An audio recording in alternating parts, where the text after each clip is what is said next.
अच्छा जी, अब हम जा रहे हैं 6.4 पे, जो कि है इंटीग्रेशन बाय पार्ट्स। असल में ये जो है ना, ये डिफरेंशिएशन के एक फार्मूले को उल्टा करके आती है। तो हमें पता है कि अगर हमारे पास हमें पता है कि भाई अगर d by d x of u into v है तो ये क्या होता है, ये होता है u d by d x of v. बल्कि मैं इसको आसान करके लिख दूँगा इस तरह से, डी बाई डी एक्स लिख लेंगे। मैं इसको कर देता हूँ, अगर यू वी का डेरिवेटिव लेना होता था तो ये क्या होता था, u derivative of v plus v derivative of u, यही होता था ना। अगर मेरे पास इसका मैं थोड़ा हिलाऊँ जुलाऊँ इसको, मैं यूँ लिख सकता हूँ, u we derivative is equals to इसका फॉर्मूला कंफर्म करेंगे। हाँ ठीक है, is equal to u derivative, ये हो जाएगा यू वी का डेरिवेटिव माइनस वी यू का डेरिवेटिव। ठीक है, मैंने सिर्फ यू वी डेरिवेटिव को उधर रखा और बाकी चीज़ें। अब मैं अगर इसका इंटीग्रेशन कर लूँ तो ये हो जाएगा integral of you we derivative is equals to integral of you we का whole derivative minus integral of we you का डेरिवेटिव। अब ये तो रह गया इंटीग्रल यू वी का डेरिवेटिव इज इक्वल्स टू, अब इंटीग्रल और यहाँ पे तो पूरा डेरिवेटिव और पूरा इंटीग्रल है कैंसिल हो जाएगा, तो यहाँ से हो जाएगा u v minus integral of v derivative of u. असल में ये हमारे पास एक फार्मूला है। ठीक है, ये क्या फार्मूला है, ये फार्मूला ये है कि मेरे पास अगर कोई इंटीग्रेशन कुछ दिया हुआ हो ना, तो मैं उसको उसमें से एक चीज़ को कंसिडर कर लूँगा यू, दूसरे को मैं कंसिडर कर लूँगा वी डेरिवेटिव, और उसके बाद मैं इसको इस वाले फॉर्मूले में रख के सॉल्व करने की कोशिश करूँगा। यानी अगर मेरे पास बाकी कोई फॉर्मूले नहीं काम कर रहे तो मैं कोशिश करूँगा कि इस तरह के फॉर्मूले में रख के इसको सॉल्व किया जा सके।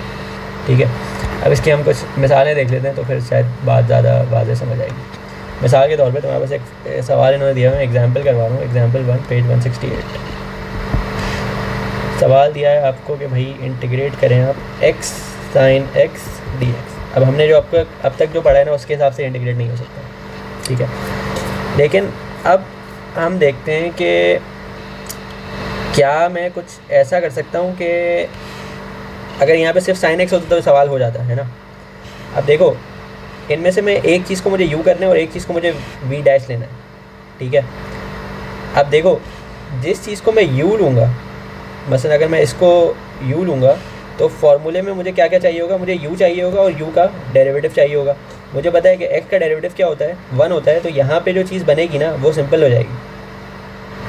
ठीक है, क्या कह रहा हूँ मैं, मतलब मसलन मान लो मैं u जो है ना, बजाय x को लेने के मैं u ले लेता हूँ sin x को। ठीक है, sin x को अगर मैं u लूँ तो इस फॉर्मूले के हिसाब से मुझे क्या क्या चाहिए होगा, u तो चाहिए ही होगा sin x और v चाहिए होगा। अब v क्या होगा, अगर u मैंने sin x को लिया था तो x क्या बन जाएगा, x बन जाएगा v का डेरिवेटिव, यानी v हो जाएगा x से भी बड़ा, x स्क्वायर अपॉन 2। तो ये फॉर्मूला ख़तरनाक हो जाएगा। तो इसलिए बेहतर ये है कि मैं u ले लूँ, किसको, x को। ठीक है, तो इसका मतलब जो दूसरी चीज़ है जो कि है v प्राइम, यानी कि v डेरिवेटिव, ये ऑटोमेटिकली बन जाएगा sin x। ठीक है, और मुझे फॉर्मूले में क्या क्या चाहिए, मुझे फॉर्मूले में रखने के लिए u डेरिवेटिव चाहिए, ये हो गया 1, और मुझे फॉर्मूले रखने के लिए v चाहिए।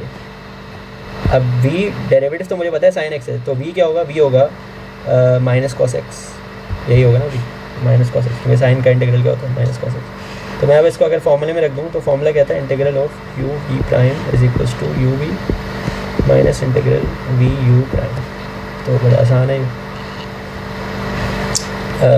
u की जगह मैंने x लिखा हुआ है और v प्राइम की जगह मैंने sin x लिखा हुआ है। तो हो जाएगा u मल्टीप्लाई बाय v, जो कि हो गया x मल्टीप्लाई बाय v होगा माइनस कॉस x, और माइनस इंटीग्रल ऑफ v की जगह लिख दूंगा मैं minus cos x multiply by u prime, और u प्राइम क्या था 1, तो ये हो जाएगा सिंपली 1 dx, इंटीग्रल में आगे dx लिख देंगे। ठीक है, तो ये हो गया minus x cos x plus integral cos x dx। अभी आसान है क्योंकि cos x का मुझे पता है इंटीग्रल क्या होता है, cos x का इंटीग्रल होता है sin x। तो ये आसान आंसर आ गया minus x cos x plus sin x plus c। ठीक है, तो ये होता है इंटीग्रेशन का पार्ट। इंटीग्रेशन बाय पार्ट्स क्या होता है, मेरे पास सवाल था एक्स साइन एक्स, ये मेरे पास फॉर्मूला है जो मुझे लगाना होता है u v prime is equal to u v minus integral v u prime. इनमें से एक को आप लेते हैं यू और दूसरा बन जाएगा वी प्राइम। जो आप यू लेते हैं उसका फिर आपको डेरिवेटिव निकालना पड़ता है और जो आप वी लेते हैं उसका फिर आपको इंटीग्रल निकालना पड़ता है, ठीक है। और आपकी कोशिश ये होती है कि ये जो टर्म बने ना फिर ये सिंप्लीफाई हो जाए किसी तरह, समझ रहे हो। तो इसको थोड़ी सी प्रैक्टिस करनी पड़ेगी। अगर हम इसमें मिसाल के तौर पे कोई और सवाल करें इसका, डायरेक्टली चलते हैं इस सवालों पे। अच्छा, अब मुझे कह रहा है कि मसलन integrate by parts the following, exercise 6.4, page number है आपका 170।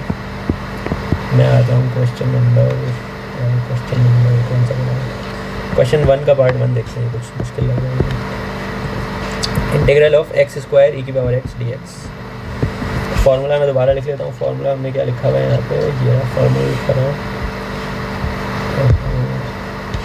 Integral you v prime is equal to u v minus integral of we u prime, ये लिखा हुआ है ना हमने फार्मूला वी यू प्राइम, ठीक है।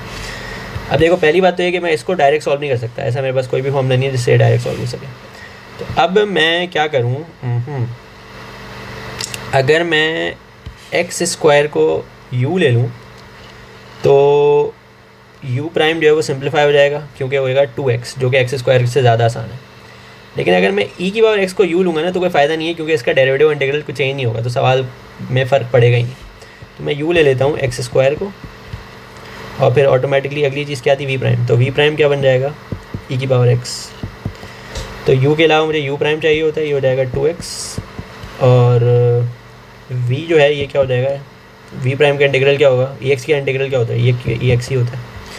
तो मैं इसको फार्मूले में जब रखूँगा तो ये होगा u इंटू वी यानी कि एक्स स्क्वायर इंटू ई की power x minus integral of v जो कि e की पावर x है मल्टीप्लाई बाय u प्राइम जो कि है 2x और आगे dx आ जाएगा। देखो सवाल अभी भी जो है सॉल्व नहीं हो सकता क्योंकि इंटीग्रल e की पावर x 2x dx का हमें कोई कुछ नहीं पता, लेकिन इससे मुझे पता चल रहा है कि अगर मैं इस चीज़ पे दोबारा इंटीग्रेशन में पार्ट्स लगाऊंगा ना तो ये सॉल्व हो जाएगी, ठीक है। तो हम इसको उठा लेते हैं पहले, तो यहाँ पे इंटीग्रल ऑफ ई की पावर x 2x dx ये हम सॉल्व करते हैं।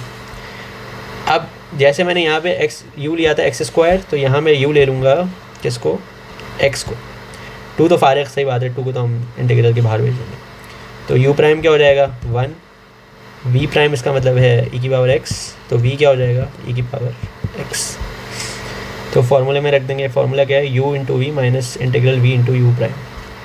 तो u इंटू वी यानी कि x इंटू ई की power x minus integral of v into u prime, v into u prime जो कि 1 है तो 1 dx। अब ये हो गया आसान, क्यों, क्योंकि x e की power x minus integral e की पावर x dx, e की पावर x dx का इंटीग्रल क्या होता है, e की पावर x ही होता है। तो हमने ये वाला पार्ट जो है ना कर लिया सॉल्व, और ये वाला पार्ट तो पहले से ही पता है, तो ये हो गया is equal to X square E की पावर x, आगे क्या था माइनस, अच्छा हाँ प्लस सी भी आएगा यहाँ पे लेकिन हम एंड में लिखते हैं, एक्स ई की पावर x माइनस ई की पावर x और प्लस सी, ठीक। तो ये क्या होगा, हाँ तो ये तो सवाल ख़त्म होता है। ई की पावर x कॉमन लिख सकते हैं, ये हो जाएगा x square minus x minus 1 ई की पावर x प्लस सी। कॉमन वन लेने की ज़रूरत वैसे है नहीं, ये आंसर आ जाएगा हमारे पास, ठीक है। इसका अगर मैं कोई और सवाल करूँ, अच्छा मसलन हम करते हैं पार्ट चलो क्वेश्चन, अच्छा जैसे क्वेश्चन 1 का पार्ट 5 है तो इसमें भी यही करना होगा, यहाँ भी x square sine x D x है। अब u जो है ना हमें दोबारा से एक्स स्क्वायर को ही लेना पड़ेगा क्योंकि अगर मैं u साइन एक्स को लूँगा तो साइन एक्स तो बस घूमता फिरता रहेगा, sine x cos x sine x cos x sine x. लेकिन अगर मैं u एक्स स्क्वायर को लूँगा तो u प्राइम हो जाएगा पहले 2x और फिर दोबारा इंटीग्रेशन में पार्ट्स करूँगा तो वो 2 हो जाएगा यानी कि ख़त्म हो जाएगा, ठीक है। ये करके देखना, नहीं समझ आया तो बताना। अच्छा पार्ट 8 जो है ना ये क्या है, ln x का स्क्वायर। तो इसको तुम ये कर लो कि u हो जाएगा ln x और v प्राइम हो जाएगा ln x, यानी u भी ln x और v प्राइम भी ln x। तो फिर u का डेरिवेटिव आ जाएगा 1/x और v प्राइम यानी कि ln x का जो इंटीग्रल होगा वो मुझे नहीं पता क्या होता है, वो तुम जो है वो मेरे ख्याल में चार्ट से देख लेना, ln x का इंटीग्रल क्या होता है, जो भी होता है वो तुम्हें लिखना पड़ेगा।